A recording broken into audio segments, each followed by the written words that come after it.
하나님의 말씀 창세기 41장 1절만 봉독하겠습니다. 만 2년 후에 바로가 꿈을 꾼즉 자기가 하숫가에 섰는데 이 만 2년 후라는 것은 술 맡은 가는 장이 복직된 지 만 2년 후를 가리킵니다.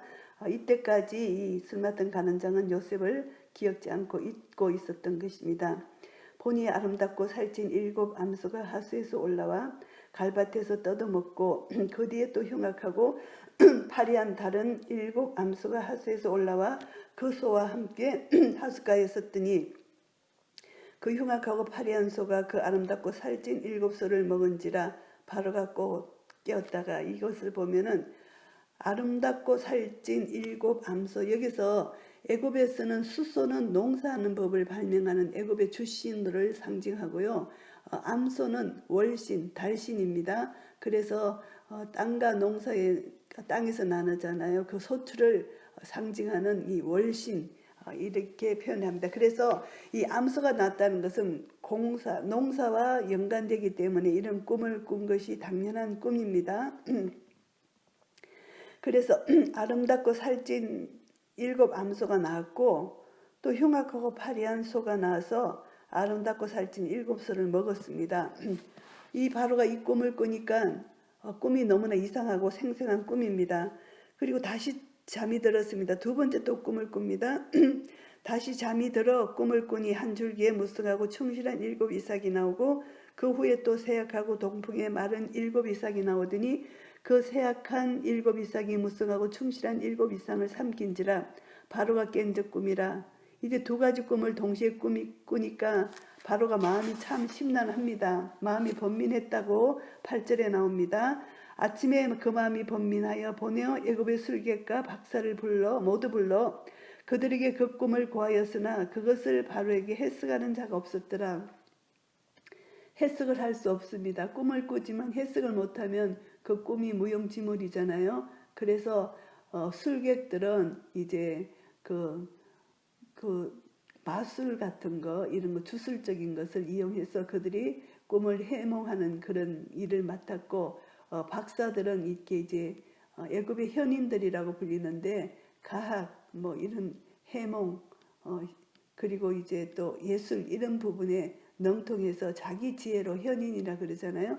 자기 지혜로 이제 이 꿈을 푸는 이런 자들을 우리가 알 수가 있는데 술객과 박사들도 이것을 풀지를 못했습니다. 술 맡은 가는 장이 바로에게 구하여 가로되 내가 오늘날 나의 허물을 추억하나이다.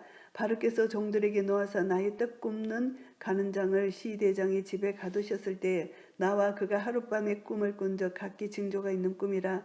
그곳에 시대장의 종된 히브리 소년이 우리와 함께 있기로 우리가 그에게 구하매 그가 우리의 꿈을 풀되 그 꿈대로 각인에게 해석하더니 그 해석한 대로 되어 나는 복직하고 그는 매어 달렸나이다. 이제 옛날에 요셉이 자기들의 꿈을 꾼 것이 그대로 이제 우리에게 일어났다. 그 꿈이 정말 100% 맞는 꿈이다. 이런 말이죠. 그래서 그 꿈을 그 요셉이 그대로 해석해 줄 수 있다고 이제 바로에게 추천을 합니다. 그랬을 때 이제 14절에 이에 바로가 보내어 요셉을 부르매 그들이 급히 그를 옥에서 낸지라. 요셉이 곧 수염을 깎고 그 옷을 갈아입고 바로에게 들어오니 바로가 요셉에게 이르되 내가 한 꿈을 꾸었으나 그것을 해석하는 자가 없더니 들은즉 너는 꿈을 들으면 능히 푼다더라. 이렇게 이제 요셉에게 말했을 때 요셉이 놀란 말을 합니다. 16절 요셉이 바로에게 대답하여 가로되 이는 내게 있는 것이 아니라 하나님이 바로에게 평안한 대답을 하시리이다. 이제 요셉은 끝까지 하나님이 하신다. 꿈이 내가 꿈을 해석하는 것이 아니다. 하나님이 꿈을 해석해 주실 것이다. 이렇게 말을 하는 것입니다. 그랬을 때 이제 바로가 요셉에게 이제 자기가 꾼 꿈을 이제 두 번의 꾼 꿈을 이제 얘기를 합니다. 그래서 이제 요셉이 그 꿈 얘기를 듣고 이제 25절에 요셉이 바로에게 고하되 바로의 꿈은 하나이라. 하나님이 그 하실 일을 바로에게 보이심이니이다. 두 가지 꿈을 꿨지만 이것은 한 가지라는 것입니다. 7 좋은 암소는 7해, 7 좋은 이삭도 7해니 그 꿈은 하나이다. 그 후에 올라온 파리하고 흉악한 7 소는 7년이요 동풍에 말라 속이 빈 7 이삭도 7의 흉년이라. 똑같은 꿈입니다. 풍년과 흉년 내가 바로에게 고하기를 하나님이 그 하실 일로 바로에게 보이신다 함이 이것이라. 하나님이 그 하실 일, 하나님이 통치하신다는 거죠. 하나님은 이스라엘 백성뿐만이 아니라 이제 바로 이 애국까지 모든 민족과 열방을 하나님이 통치하시고 다스린다는 것을 이제 요셉이 말을 하는 것입니다. 온 애굽 땅에 7의 큰 풍년이 있겠고 후에 7의 흉년이 들므로 애굽 땅에 있던 풍년을 다 잊어버리게 되고 이 땅이 기근으로 멸망되리니 후에 든 그 흉년이 너무 심함으로 이전 풍년을 이 땅에서 기억하지 못하게 되리이다. 이제 풍년이 있지만 흉년이 너무 심해서 이제 이 땅이 힘들어진다는 거죠. 바룩에서 꿈을 2번 겹쳐 꾸신 것은 하나님이 이 일을 정하셨음이라. 속히 행하시리니 하나님이 이 일을 정하셨고 속히 하나님이 행하실 것이라는 것을 말씀합니다.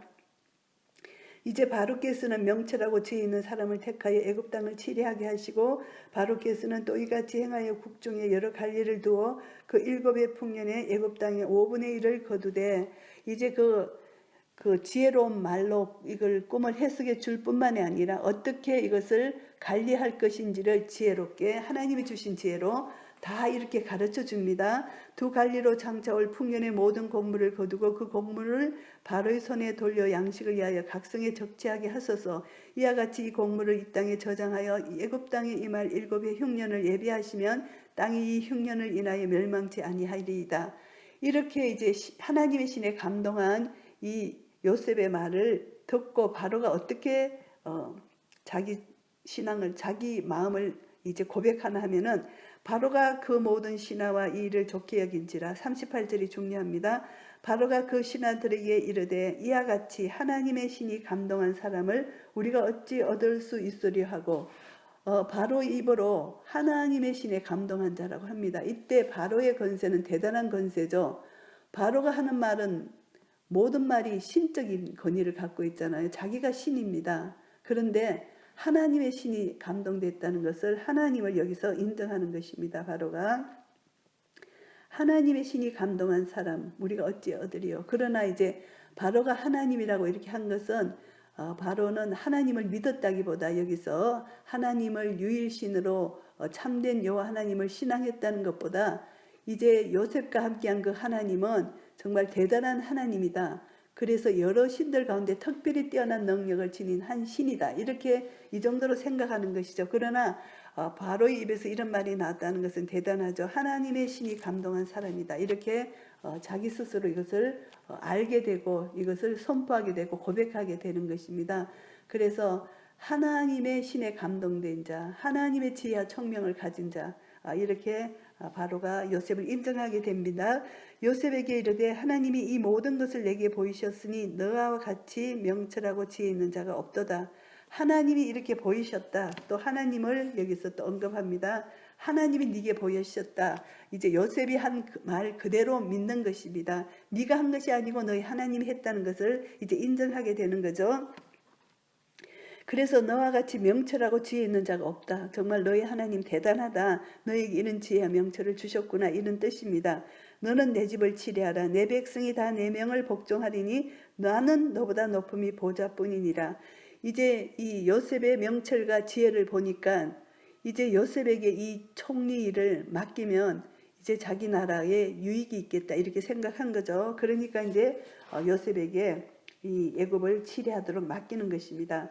바로가 또 요셉에게 이르되 내가 너로 애굽 온 땅을 총리하게 하노라 하고 자기 인장 반지를 빼어 요셉의 손에 끼우고 그에게 세마포 옷을 입히고 검사슬을 목에 걸고 완전히 요셉의 지위를 이제 자기 바로 밑에 애굽을 총리하게 하는 놀라운 지위를 주는 것입니다. 이제 반지는 자신의 신분을 나타내는 이 도장이잖아요. 이것은 어떤 일을 할 때 이 도장처럼 이것을 찍어서 사용할 수 있는데 이것은 바로 자신의 인장 반지를 요셉에게 준 것입니다. 그래서 애굽 총리가 된 이 요셉에 내리는 이 명령은 바로 왕이 내리는 명령과 같은 이 권위를 부여해 준다는 것입니다. 대단한 권위잖아요. 세마포 옷도 그 당시에 높은 고관들 그리고 제사장들이 입던 옷입니다. 그러니까 요셉에게 이런 옷을 입혀줬다는 것은 예부적으로도 이런 권위를 드러내게 하는 이런 것이고요. 검사슬을 목에 건다. 이것도 공직에 있는 자들에게 주어지는 왕의 호의, 그렇게 명예를 상징하는 검사슬입니다. 이제 그렇게 해서 요셉을 완전히 최고로 높은 자리에 올려주는 것입니다. 그리고 자기에게 있는 버금수레에 그를 태운다. 버금수레, 왕의 수레 바로 뒤를 따르는 버금되는 그런 수레, 서열상 제2인자라는 뜻입니다. 그런 신분을 나타내는 훌륭한 수레를 이제 요셉에게 주는 것이죠. 그래서 이제 무리가 이제 그 앞에서 소리 지르기를 엎드리라 하더라. 이제 정말 왕의 다음 건의자가 제2자가 이제 가니까 너희들은 굴복하라, 무릎을 꿇으라, 이렇게 소리를 치는 겁니다. 그래서 이 요셉이 애굽 전국을 총리하게 되었고요. 이제 바로가 요셉에게 이르되 나는 바로라. 애굽 온 땅에서 네 허락 없이는 수족을 놀릴 자가 없으리라. 이제 이 바로 다음으로 이렇게 큰 권위를 부여합니다. 요셉의 허락 없이는 수족을 놀릴 자가 없다. 그러니까 얼마나 큰 권위입니까? 그래서 이것을 다시 한번 절대적인 권위, 요셉의 권위가 전국에 미치게 될 것이라는 것을 다시 한번 요셉에게 상기시켜 주는 것입니다. 입법, 사법, 행정 모든 정권을 가진 바로가 그 정권을 요셉에게 공식적으로 선포한 그런 것이 됩니다. 그가 요셉의 이름을 사브낫 바네아라고 하고 또 온 제사장 보디베라의 딸 아스낫을 그에게 주어 아내를 삼게 하니라. 요셉이 나가 애굽 온 땅을 순찰하니라. 이제 요셉의 이름을 바꿉니다. 사브낫 바네아 이란 이름을 주는데 이 이름은 생명의 구원자, 생사 문제에 있어서 신과 같은 능력을 가진 자, 이런 뜻을 가진 이름입니다. 그리고 이런 이름을 바꿔주고 이제 요셉의 아내를 이제 제사장 딸을 주는데요. 여기서 이제 애굽의 제사장은 이제 어떤 사람이냐 하면은 이곳에서 태양신을 섬기던 제사장입니다. 그 이름을 태양신 라가 주신 자, 이런 뜻입니다. 그래서 이제 이 애굽 왕을 섬기기 위하여 이제 태양신을 섬기는 이 제사장 이 딸을 준 것을 보면은, 여기서 보면은 보통 애굽의 왕족들에게 준하는 대접을 해준다는 것입니다. 애굽의 왕들은 대개 왕비를 제사장 가문에서 취했기 때문에 이 요셉도 이렇게 제사장 가문에서 취하는 거죠. 결국은 이방신을 섬기는 그 제사장의 딸입니다. 그러나 요셉은 그게 넘어가지 않는 요셉의 모습을 볼 수가 있습니다.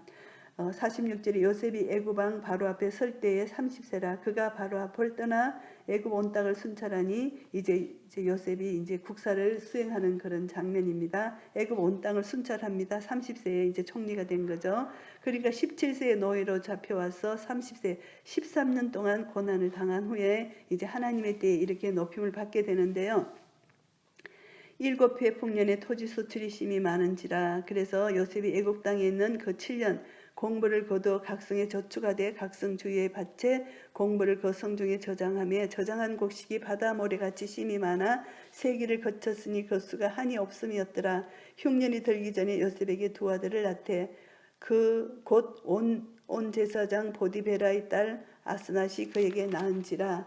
요셉이 그 장자 이름을 므낫세라 하였으니 하나님이 나로 나의 모든 고난과 나의 아비의 온 집 일을 잊어버리게 하셨다 하며, 그러니까 이런 이방 가운데서 요셉은 그 믿음을 잃지 않았습니다.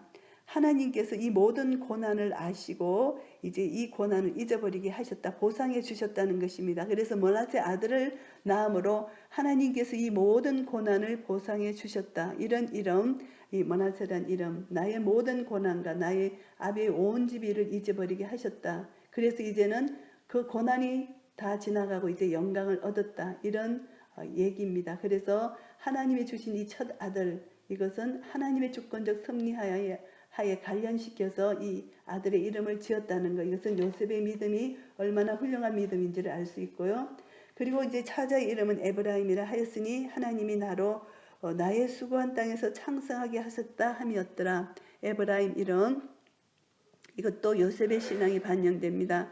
하나님이 나로 나의 수고한 땅에서 창성하게 하셨다, 이 뜻을 가진, 그러니까 하나님께 감사하는 생활을 하였다는 것을 암시합니다. 그래서 이 두 아들을 얻었고요.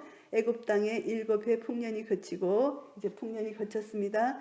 요셉의 말과 같이 7해 흉년이 들기 시작하며 각국에는 기근이 있으나 애굽 온 땅에는 식물이 있더니 애굽 온 땅이 주림의 백성이 바로에게 부르짖어 양식을 구하는지라. 바로가 애굽 모든 백성에게 이르되 요셉에게 가서 그가 너에게 이르는 대로 하라 하니라. 이제 요셉에게 건의를 준 대로 이제 바로에게 말했을 때 요셉에게 가서 그가 하라는 대로 하라 이렇게 말을 합니다. 온 지면에 기근이 있으며 요셉이 모든 창고를 열고 애굽 백성에게 팔세 애굽 땅에 기근이 심하며 각국 백성도 양식을 사려고 애굽으로 들어와 요셉에게 이르렀으니 기근이 온 세상에 심함이었더라. 이제 애굽뿐만이 아니라 그 일대 온 세상에 기근이 있었다는 것입니다. 이것을 보면은 하나님께서 아브라함에게 예언하신 그 예언이 성취가 되는 것입니다. 이것 때문에 이제 야곱의 이제 식구들이 이제 요셉을 만나러 오게 되는 그런 극적인 그런 재해의 계기가 되게 하신 거죠.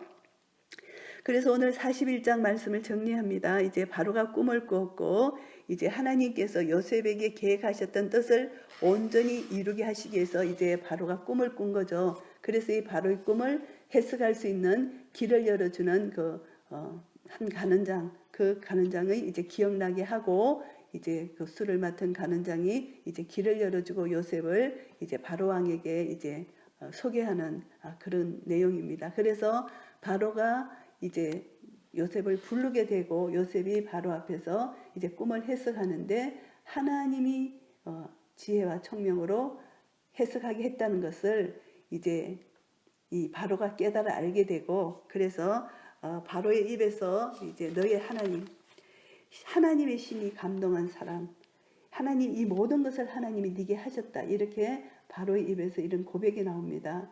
이것을 보면서 이제 우리가 한 인물 하나님 뜻대로 들어서시기까지 한 인물이 얼마나 연단을 받고 온갖 갖가지 시험을 통과하는가를 우리가 알 수 있습니다. 요셉이 애굽의 총리 대신이 되기까지는 수많은 어려운 일을 겪었습니다. 그러나 그런 가운데서 요셉은 결코 실망하지 않고 불평하지 않고 그때마다 자기에게 주어진 상황 가운데 주어진 일 가운데 최선을 다하여 하나님의 사람으로 하나님의 이름을 거룩히 여김을 받게 하고 하나님 이름을 높여드리는 그런 삶을 살았다는 것입니다. 그래서 모든 사람에게 하나님을 대하듯이 겸손과 온유로 자기에게 맡겨진 일을 충성스럽게 감당했기 때문에 이런 시련을 통과해서 이제 하나님께서 요셉의 이 믿음을 인정해 주시고 환난 가운데서 하나님의 놀라운 그 연단의 과정이 끝나고 이제 총리의 자리에 앉게 하시는 그런 역사입니다. 오늘날 우리들도 그리스도를 따르는 우리들도 결국 우리는 영생 참된 기쁨을 우리에게 주시게 하여 하나님은 이 모든 이 세상 속에서 나그네와 행일 같은 이 길 정말 힘들고 어려운 고난의 길을 가게 합니다. 그러나 이 길을 갈 때 우리는 항상 내 마음 중심에 하나님을 모시었잖아요. 그러니까 하나님의 관점으로 하나님의 중심인 된 삶을 살 때 우리는 모든 이 힘든 어려움을 극복해 나가고 그때마다 하나님의 주신 지혜와 능력으로 살아갈 수 있다는 것입니다. 그래서 바로가 오늘 이제 요셉을 인정하게 된 것은 요셉의 삶이 이제 꿈을 해석해 주는 것뿐만이 아니라 그동안 요셉의 삶이 이렇게 하나님의 이름을 드러낸 것이죠. 그러니까 이제 하나님께서 바로의 마음을 움직여 주셔서 이제 요셉을 이렇게 총리로 사용해 주시는 이 놀라운 역사가 나타난 것입니다. 그래서 요셉이 두 아들을 낳아서 이 아들의 이름을 지은 것도 결코 여호와 신앙을 저버리지 않았다는 것. 그래서 두 아들의 이름을 히브리식으로 지었잖아요. 장자를 머나세, 이 머나세란 이름이 잊어버림이란 뜻입니다. 그러니까 과거 자신의 모든 선한 힘을 말끔히 잊어버렸다. 그래서 과거의 옛사람은 이미 나는 십자가에 못 박아 죽었다. 이제는 새 사람을 입었다. 그러니까 옛 그 기억, 고난의 기억을 다 잊어버렸다. 하나님 안에서 합력하여 선을 이루어주시는 하나님의 은혜 안에 다 묻혀버렸다. 이런 뜻입니다. 그래서 지금 현재는 머나세를 얻고 과거의 고난은 다 잊어버리고 지금 하나님의 위로하심에 감사하는 마음이 있다는 것이죠. 그런 은혜로 이 머나세 이름을 지었고 아브라함은 풍성함이란 뜻이잖아요. 이방 땅에서 자신의 삶을 풍성하게 해주신 하나님의 은혜를 찬송하는 마음으로 지은 이름입니다. 이처럼 요셉은 자신의 일생이 하나님의 인도하심과 도우심에 의해서 이제 진행되어 왔다는 것을 자각하고 하나님께 감사하는 이런 신앙의 기본 자세를 갖고 있었습니다. 그래서 이제 이것을 보면서 우리가 요셉을 또 예수 그리스도 예표로 볼 수가 있습니다. 요셉은 모든 사람의 기근을 해결하는 유일한 인물이었잖아요. 이것을 보면서 이제 예수 그리스도는 우리 모든 인생의 이 영적 메마름, 영적 갈급함을 채우시는 생명의 떡, 또 그리고 생수가 되시잖아요. 그러니까 예수님이 이제 우리가 다 예수 그리스도 앞으로 나오면 이 값 없이 그냥 이 물을 생수를 사라, 저절 사라, 이렇게 이사야 55장 말씀이 있잖아요. 값없이 사라는 것입니다. 이 값없이 저절 사라, 생수를 사라. 예수님이 하나님이 공급하시는 이 생명수, 이것을 사라는 것입니다. 생명의 양식을 사라는 것입니다. 그래서 이사야 55장 1절에 보시면은 너희 목마른 자들아 물로 나오라, 돈 없는 자도 오라. 너희는 와서 사 먹되 돈 없이 값없이 와서 포도주와 저절 사라.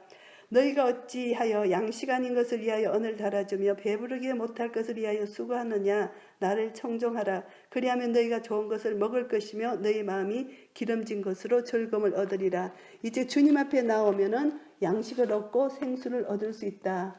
이것입니다. 그래서 요셉은 그때 그 당시에 기근 들은 자들에게 양식을 준 것처럼 우리 주 예수 그리스도는 이제 영적으로 갈급한 자에게 영적 양식을 주시고 생명수를 주시는 분이시다. 생명의 떡이시고 생수시다는 것을 우리가 여기서 알 수가 있습니다. 그래서 누구든지 예수님 앞으로 나오면은 우리가 구원함을 얻는다는 것. 그래서 이제 기아 선상에 있는 모든 자들, 이제 목마른 자들 주님께로 나오면은 주님이 하늘문을 여시고 생명의 떡, 한없는 생명수를 부어주신다는 것. 우리가 그래서 우리 영적 배고픔을 해결해 주신다는 것. 우리가 이거 영적으로 깨달을 수 있고 이 요셉이 예수 그리스도의 예표로 볼 수가 있습니다. 그래서 예수님을 찾아왔던 모든 자들은 영원한 생명을 얻게 되는 이런 역사를 우리가 또 알게 되고요. 그래서 오늘 이제 41장을 정리하면은 이제 환난 중에서도 하나님의 때까지 우리를 연단을 시키시지만 결국은 하나님은 우리를 통하여 하나님의 모든 구원 계획을 갖고 계시고 그 계획이 하나님의 때에 완전히 이루어져서 우리가 정말 하나님의 뜻대로 순종하여 낮은 자리까지 내려갈 때, 완전히 바닥까지 내려갈 때 하나님은 우리의 지위를 높여주시고 이 고난을 통과한 영광, 하나님의 복이 어떤 것인지를 가르쳐 주시는 것이 오늘 요셉의 이 사건입니다. 그동안 13년이라는 긴 세월 동안 요셉은 환난과 고통과 고난 가운데 있었습니다. 그러나 하나님이 함께 하시고 형통한 이 복을 요셉은 믿었고 하나님의 때까지 참고 기다리고 결국은 하나님 앞에서의 삶을 살은 요셉의 모습. 이 요셉은 환경도 어떤 것도 개의치 아니하고 그때마다 순종하면서 충성을 다하여 사람을 섬기고 하나님을 섬기듯이 섬겼습니다. 이런 요셉의 모습 속에서 하나님이 요셉을 이제 완전히 연단시키신 후에 이제 요셉의 지위를 애굽 총리로 올려주시는 하나님의 놀라우신 은혜입니다. 그래서 하나님은 우리가 순간순간마다 어려운 일을 당할 때 그때마다 하나님이 위로해 주시고 은혜를 베풀어 주시고 결국 우리는 이제 요셉이 총리된 것처럼 우리는 하나님 나라에 하나님 자녀의 권세를 우리에게 주셨기 때문에 이 땅에서 우리가 지금 힘들고 어려운 가정 속에 가지만 하나님의 자녀라는 정체성을 내가 갖고 있다면은 그때마다 하나님이 나를 높여주시는 것을 내가 믿음으로 깨닫게 됩니다. 그러니까 우리는 이 세상에 굴하지 않고 하나님 자녀의 권세와 능력을 가지고 강하고 담대한 믿음으로 살아갈 수 있다는 것이고요. 이 고난을 통과하면 반드시 하나님의 영광이 기다리고 있다는 것이고요. 그래서 우리가 이 세상 살면서 하나님의 나라, 의와 평강과 희락을 소유하며 누리고 살고 그리고 우리가 이제 이 세상을 떠날 때 영생복랑, 영원한 생명을 이제 주님 나라에서 누리며 산다는 것. 이것이 우리의 믿음이고 우리의 소망입니다. 우리가 지금 환난 중에 계십니까? 하나님은 지금도 일하고 계십니다. 우리를 보호해 주시고 지키시고 계십니다. 이제 하나님의 때에 우리 모든 문제를 해결해 주시고 우리를 높여 주실 것입니다. 그리고 이 땅에서 우리는 지금 현재 당하는 고난 가운데서 내 마음에 평강을 누리고 기쁨을 누리고 하나님과 의로운 관계가 될 때 하나님 나라를 누리고 그리고 또 하나님 나라를 말씀을 이 땅에 죽어가는 영혼들에게 전가하고 선포할 때 하나님께서 우리를 통해 영광을 받으시고 언젠가 우리가 주님 만나는 그날을 소망하며 영생 복락을 누릴 그날 속에 우리는 지금 누리며 그때 가서 또 하나님께 온전한 영광 돌리는 찬양과 감사 기쁨이 넘치는 천국 백성 한 분 한 분 되시기를 예수 그리스도 이름으로 축복합니다. 아멘.